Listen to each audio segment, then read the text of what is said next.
Hey everybody, welcome to Home Groups, where we apply the message we heard this week at Freedom Valley Church. This week, I talked about Samson and how Samson went wayward because he allowed himself to go wayward. Yeah, we specifically read in Exodus, don't compromise with the people around you, because every time you will lean towards them. You'll take on their evil ways, and he knows that very specifically. He has been taught that growing up his whole life, and yet he still goes to where the evil people are and compromises with them. He allows them to speak into his life. Very early on in Samson's life, he fell in love with a girl in Timnah.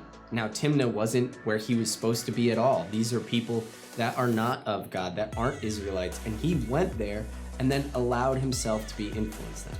So today, we want to talk about who are you allowing to influence you? There's an old saying, you're the average of your 5 closest friends. And that's not something we can change. What we can change is who our 5 closest friends are. Yeah. We can decide who influences us by deciding who we spend the most time with. And where we spend our time.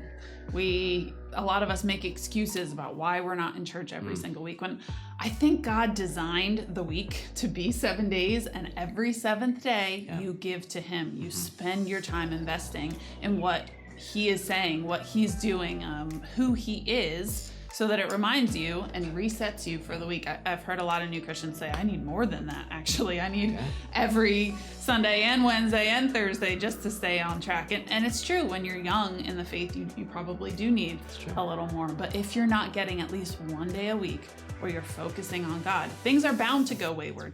They just are. And this is what they teach addicts who are looking to find freedom from addiction. You need to replace your friends with new friends, and you need to increase the time you spend with them. You're changing your influence.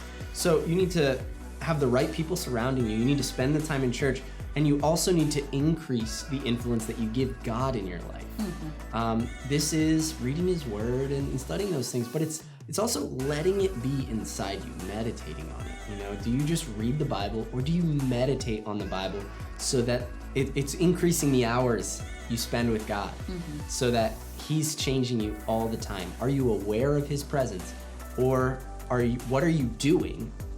Who are you spending time with that is pulling you away from him? Is it time on the internet? Is it distractions in your life? Or are they individuals who are pulling you away from God?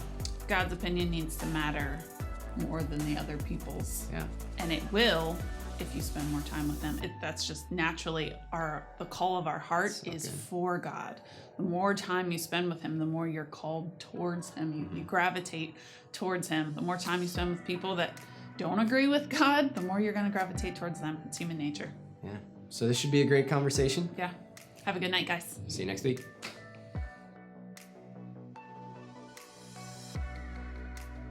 Hey everybody, welcome to Home Groups, where what do we do? Apply the message we heard this week at Freedom Valley Church. This week I talked about Samson. Hey everybody, welcome to